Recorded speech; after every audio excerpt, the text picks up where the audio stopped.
So hello and welcome to my new video. आज का topic बहुत ही ज़्यादा इम्पोर्टेंट होने वाला है। देखो, आज का जो टॉपिक है हमारा, वो मैं ऐसे ही नहीं बना रहा हूँ, क्योंकि मुझे बनाने का ज़रूरत पड़ रहा है और ये ज़रूरी है कि आप भी इसे अच्छे से समझो। फर्स्ट ऑफ ऑल, मेरा टॉपिक क्या है? मेरा आज का टॉपिक है ब्रह्मचर्य लाइफस्टाइल। जी हाँ, फर्स्ट ऑफ ऑल इसके बारे में आपने बहुत ही ज़्यादा सुना होगा। सब जगह आजकल यूट्यूब पे, इंस्टाग्राम पे ये सब छाया हुआ है, ये चीज़। ठीक है, ब्रह्मचर्य। खासकर प्रेमानंद महाराज जी का वीडियोस बहुत आते हैं। वही ज़्यादातर ब्रह्मचर्य को फैलाए हैं और बहुत लोग उस लाइफ़स्टाइल को फ़ॉलो करने की कोशिश करते हैं। आजकल खासकर आजकल के युवा भी इसे फ़ॉलो करने की कोशिश करते हैं। बहुत लोग फ़ेल होते हैं, बहुत लोग आगे बढ़ते हैं और बहुत लोगों को तो इसके बारे में पता भी नहीं है, बहुत लोग मतलब भी नहीं रखते। तो फर्स्ट, क्या ब्रह्मचर्य लाइफ़स्टाइल क्या है? तो ब्रह्मचर्य ये 2 वर्ड से मिलकर बना है, ब्रह्म प्लस चर्या। ब्रह्म मतलब परमात्मा, भगवान, और चर्या मतलब लाइफस्टाइल। ब्रह्म का लाइफस्टाइल को जब हम फॉलो करने की कोशिश करते हैं, मतलब एक तरह से भगवान के लाइफस्टाइल को हम फॉलो करने की कोशिश करते हैं, तो पूरा सेट ऑफ लाइफस्टाइल को हम ब्रह्मचर्य लाइफस्टाइल कहते हैं। ठीक है, डेफिनेशन क्लियर हो गया। और इसमें हम करते क्या हैं, ये तो मैंने बस मीनिंग बताया, लेकिन हम इसको डिफाइन अलग तरीके से कैसे करेंगे ब्रह्मचर्य को? तो ब्रह्मचर्य एक लाइफस्टाइल है, डिवाइन लाइफस्टाइल, दैव्य लाइफस्टाइल, जिसमें हम योगा, ध्यान, प्राणायाम, आसन और बंध करते हैं। ठीक है, क्या करते हैं? योगा, ध्यान, प्राणायाम, आसन और बंध करते हैं। और पुरानी हैबिट्स, जो बैड हैबिट्स है, उसको धीरे धीरे रिमूव करते हैं और नए हैबिट्स को इंक्लूड करते हैं। इसमें एक बहुत लंबा समय लगता है और पेशेंस होना ज़रूरी है। तो ये एक प्रॉपर डेफिनेशन है ब्रह्मचर्य का सबके लिए। और हमारा जो सोच है, हमारा हम अगर किसी चीज़ पे काम कर रहे हैं, ठीक है, अगर हमारा कोई एग्ज़ाम वगैरह है जो हमें क्रैक करना है, उस उस पे फोकस डालते हैं। अब किसी का कुछ भी लक्ष्य हो सकता है, किसी का कुछ भी गोल हो सकता है। हो सकता है किसी का गोल क्रिकेटर बनना हो, ठीक है, तो वो अपने गोल पे पूरी तरीके से फोकस करेगा। तो उससे क्या होगा, मतलब वो डिस्ट्रैक्ट नहीं होना उसे, उसके दिमाग में अच्छे स्पिरिचुअल थॉट्स आने चाहिए। ठीक है, स्पिरिचुअलिटी को बेसिकली हमें स्पिरिचुअलिटी को फॉलो करना है। ठीक है, स्पिरिचुअलिटी को फॉलो करना है और जो हमारा एक्चुअल गोल है उसके प्रति हमें वर्क करना है बस। और सोच सही रखना है, जैसे मैंने बोला, हम इधर उधर ना भटके, इसके लिए सोच हमारा सही रखना है। बस ये है लाइफ, ये है एक्चुअल डेफिनेशन। और मैं जो बताया, योगा, ध्यान, प्राणायाम, ये सब तो अलग चीज़ है। हालाँकि ये सब पार्ट है, और एक पार्ट मैं नहीं बोला, जो नाम जप, वो भी बहुत इम्पोर्टेंट है। बहुत लोग नाम जप तो फ़ेमस है, सभी को पता है, सभी को ऑलमोस्ट। तो ये सब सभी को उतना नहीं पता है, लेकिन ये सब पार्ट है। ब्रह्मचर्य में हमें हमें अगर ब्रह्मचर्य को फ़ॉलो करना है, तो ये सब हमें करना पड़ेगा हमारे डेली लाइफ़ हैबिट्स में, मतलब रूटीन में ये सब ऐड ऐड करना पड़ेगा। तभी हम ब्रह्मचर्य को फॉलो कर सकते हैं। सबसे मेन है जो हमारा मेंटल गेम, हमें मेंटली स्ट्रांग होना है। और हमें क्या करना है, हमारा सोच जो है एकदम पवित्र रखना है, खराब सोच नहीं। सोच पे ज़्यादा डिपेंड करता है, निर्भर रखता है। ठीक है, अगर आप अच्छा सोच रहे हैं तो आप अच्छा ही चलेंगे। इट्स ऑल अबाउट माइंड, ये दिमाग का ही खेल है। अगर आप दिमाग से अच्छे से रहोगे, दिमाग से मतलब जो आप कंसंट्रेशन करना चाह रहे हो किसी चीज़ पे, ठीक है, फोकस डेवलप कर रहे हो, तो ये ब्रह्मचर्य आपको बहुत सपोर्ट करता है उस चीज़ में। लेकिन आज जो हो रहा है ना, आजकल के सोसाइटी में, फर्स्ट ऑफ ऑल ये आजकल के सोसाइटी में रह के हमें फॉलो करना है। अब देखो, कोई गुरुकुल में चल जाए, आश्रम में चल जाए, मठ में चल जाए, तो वहाँ पर तो वैसा इन्वायरमेंट बना हुआ है। ठीक है, सबके लिए पॉसिबल नहीं है, और आजकल तो गुरुकुल्स भी बहुत कम है। मतलब किसी किसी स्टे बहुत जगह में तो है ही नहीं गुरुकुल, कुछ नहीं, गुरुकुल का कुछ नामो निशान नहीं है। लेकिन कोई कोई ऐसा धार्मिक जगह है जहाँ गुरुकुल है, और बहुत लोग अवेयर हो भी रहे हैं कि अपने बच्चों को गुरुकुल भेज रहे हैं कई कई जगहों में। ठीक है, तो पहले का सिस्टम नहीं है, पहले सब जगह ही गुरुकुल था। और अपने घर के पेरेंट्स भी गुरुकुल भेजते थे अपने बच्चों को, लेकिन आजकल ऐसा नहीं है। आजकल के सोसाइटी में रहकर ही हमें ये चीज़ को फॉलो करना है। जो चल जाए गुरुकुल में, मठों में, आश्रम में, तो वो एक्चुअली मैं मानूँगा कि वो हार मान गया। वो संसार से लड़ ही नहीं पाया।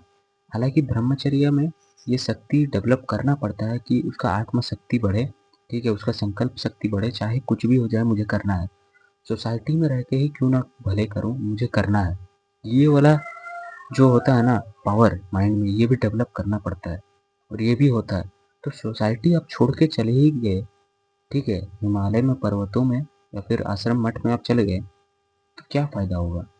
आप एक तरह से चुनौतियों से भाग रहे हैं और चुनौतियों से भागना ब्रह्मचारी का काम नहीं होता है फर्स्ट ऑफ ऑल, ठीक है? उसे हर चुनौती का सामना करना पड़ता है ब्रह्मचारी को। अब इसका मतलब ये नहीं कि एक हाथी के शेर के सामने खड़ा कर दो, ये सब नहीं, ये बकवास चीज़ मैं नहीं बोलूँगा। आजकल बहुत सारे चैनल्स ये सब चीज़ ऐड कर रहे हैं, ठीक है? लेकिन मैं ये नहीं बोलूँगा। तो चुनौती जो होता है मेंटल लेवल का टफनेस, फिटनेस, मेंटल लेवल पे हम बहुत टफ हो जाते हैं। ये ब्रह्मचर्य से हमें गिफ्ट मिलता है और भी बहुत सारे गिफ्ट मिलता है। लेकिन आजकल के चैनल्स बहुत सारे बोलने लग गए हैं कि आपको गुरुकुल जाना है, आश्रम जाना है, वहाँ पर जाके आपको वैसा एनवायरनमेंट वगैरह मिलेगा, तभी आप सक्सेसफुल हो पाओगे। ऐसा नहीं है। आप यहाँ भी रह के कर सकते हो सोसाइटी में, बहुत लोगों ने किया है, मैं भी कर रहा हूँ। तो इसका मतलब ये नहीं कि मैं आश्रम जाऊँ, मठ जाऊँ, ठीक है? समाज में रह के मैं कर रहा हूँ ना, समाज में रह के ही हमें करना है। और बहुत सारे चैनल्स आजकल ये बताते हैं कि ये एक इलाज है, ब्रह्मचर्य एक इलाज है। अगर आप इसे करोगे तो आप निरोगी रहोगे, कभी आपका रोग नहीं होगा। आप आपका वेट बढ़ेगा, आपका हाइट बढ़ेगा, ग्लो आएगा, अट्रैक्शन मिलेगा। ये सब बकवास का चीज़ है, सच बता रहा हूँ, एकदम बकवास है। ये सब चीज़ों में कभी ध्यान ही मत देना फर्स्ट ऑफ ऑल, क्योंकि ब्रह्मचर्य जो है ना, इन ये सब तो छोटा चीज़ है, इनसे कहीं ज़्यादा बड़ा चीज़ है ब्रह्मचर्य। ब्रह्मचर्य को लोग जान ही नहीं पाते हैं। ब्रह्मचर्य में पेशेंस रखना चाहिए और जो सबके अंदर नहीं होता है। पेशेंस इंसान को सबसे बड़ा इंसान बनाता है, ठीक है? अब कोई 25 का एज में है, वो एक अच्छा खासा जॉब कर रहा है, लेकिन अब कोई 25 में है जो अभी भी स्ट्रगल कर रहा है, ठीक है? वो ज़्यादा आगे बढ़ने का सोच रहा है, लेकिन वो फेलियर हो रहा है, फेलियर को फेस कर रहा है, फिर भी आगे बढ़ने की कोशिश कर रहा है। भले वो 25-26 में ही क्यों ना हो, लेकिन याद रखना, वो बंदा एक बंदा जो था 25 में कामयाब हो गया था, अच्छा खासा पैसा कमा रहा था, लाइफ़स्टाइल ठीक था। लेकिन ये बंदा जो दूसरा बंदा होगा, ये बंदा क्या करेगा? जो 30 का एज में भले भले ही 30 का एज में या 35 का एज में ही सक्सेस होगा, लेकिन सबसे बड़ा इंसान, महान इंसान बनेगा, ग्रेट इंसान बनेगा। ये है ब्रह्मचर्य का पावर, ठीक है? मतलब पेशेंस, पावर ऑफ पेशेंस मैं बोलना चाह रहा हूँ। पावर ऑफ पेशेंस डेवलप करना ज़रूरी है। अब ये नहीं कि तुम बस कर रहे हो, जो भी कोई तुम्हें बता दिया बस फॉलो करना है जैसे-तैसे, वैसे नहीं। ग्लो मिल जाए, अट्रैक्शन मिल जाए, नहीं। यहाँ तक हमें सीमित नहीं रहना। ये तो कुछ भी नहीं है यार। एक ब्रह्मचारी ये सब चीज़ का केयर ही नहीं करता फर्स्ट ऑफ ऑल। वो स्पिरिचुअली कनेक्टेड रहता है गॉड से कनेक्ट करने की कोशिश करता है, ठीक है? फिर उसके बाद वो जो अलग-अलग एक्सपीरियंस होते हैं ना, फिर उसके बाद उसे जो नेचर जो देता है छोटा-मोटा चीज़, ग्लो, अट्रैक्शन वगैरह, ये सब चीज़ों में उतना ज़्यादा मज़ा नहीं रहता है। फिर उसके बाद उसको स्पिरिचुअल लेवल का आनंद मिलता है, स्पिरिचुअल लेवल का, जो सभी को कभी नहीं मिल सकता, किसी को नहीं मिल सकता इतनी आसानी से। इलॉन मस्क को भी नहीं मिल सकता ये आनंद। भले वो सक्सेस का आनंद उसे मिल चुका है, वो जी भी रहा है, सक्सेसफुल इंसान है। लेकिन स्पिरिचुअल आनंद जो होता है ना, वो किसी ऐसे ही नहीं मिलता किसी को, ठीक है? उसके लिए टफ होना पड़ता है, दिमागी रूप से टफ होना पड़ता है। First of all you must be a good student first.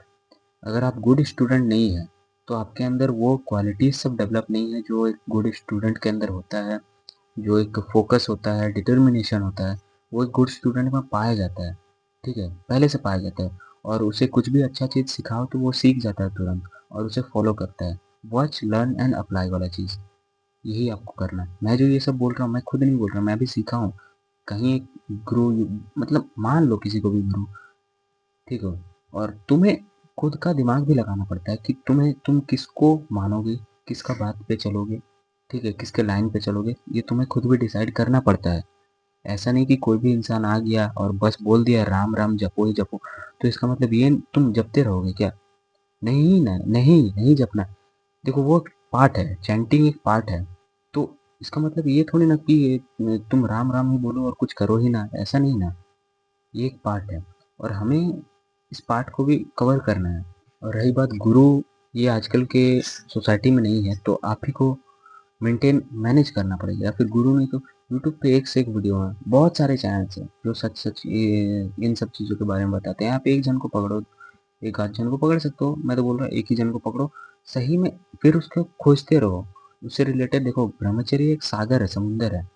आपको एक दिन मानो आपने ब्रह्मचर्य का वीडियोस देखा, आपने देखा, उसमें बताया गया कि आपको ध्यान करना है, ठीक है। तो आपने ध्यान करना शुरू किया, फिर एक चैनल से आपको पता चला अरे ये प्राणायाम क्या होता है, प्राणायाम आप करना चालू किया आप लोगों ने। फिर उसके बाद व्यायाम, फिर उसके बाद योगा, आसन, बंधास, ये सब के बारे में अलग अलग चैनल से पता चला। तो क्या करना है, हमें ये सब नॉलेज को इकट्ठा करना है फर्स्ट ऑफ ऑल। और इकट्ठा करके वॉच, आपने देखा, सीखा, अब अप्लाई करो, करते जाओ करते जाओ, रुकना नहीं है बस। रुक गए तो आपका फिर वो ब्रेक लग जाएगा, फिर आत्मविश्वास जो आपका है वो कम हो जाएगा। और जहाँ आपका आत्मविश्वास कम हो जाएगा, फिर उसके बाद आपको कुछ करने का मन नहीं करेगा, क्योंकि आप खुद समझ जाओगे कि खुद को लगेगा कि यार ये सब बोरिंग है, इससे ये सब यहाँ नहीं होगा, आपको गुरुकुल ही जाना पड़ेगा। फिर आप ये सोचने लग जाओगे मुझे गुरुकुल जाना पड़ेगा, मुझे हिमालय जाना पड़ेगा, पर्वतों में जाना पड़ेगा। नहीं, ये सब नहीं करना भाई, सोसाइटी में रह के करना है। और आज के सोसाइटी में रहना और अच्छा काम करना है और सोसाइटी को कंट्रीब्यूट करना है, एक्चुअली वो सबसे बड़ा लक्ष्य है। तो यही है, सोसाइटी में रह के हमें इस जनरेशन में भी फॉलो करना है और एक अच्छा पर्सनैलिटी को डेवलप करना है हमारे अंदर। अच्छा पर्सनैलिटी अगर हमारे अंदर होगा तो हम एक अच्छे इंसान बनेंगे यार। अगर अच्छा इंसान बनेंगे तो लोग रिस्पेक्ट करेंगे, लोग मानेंगे कि हाँ ये हमारे लिए कुछ कर सकता है। अगर लोग मानेंगे, हमारे लोग अगर सोचेंगे कि ये हमारे लिए कुछ करेगा, तो इससे अच्छी बात कुछ है ही नहीं, इससे बड़ा पुण्य काम है ही नहीं। आप कुछ अच्छा करने जाओगे, सोसाइटी के लिए कंट्रीब्यूट करोगे, तो इससे बढ़िया चीज़ क्या ही हो सकता है, ठीक है। तो यही था आज का वीडियो, होप आप लोगों को समझ आया होगा, कुछ सीखने को मिला होगा। और थैंक्स फॉर वॉचिंग।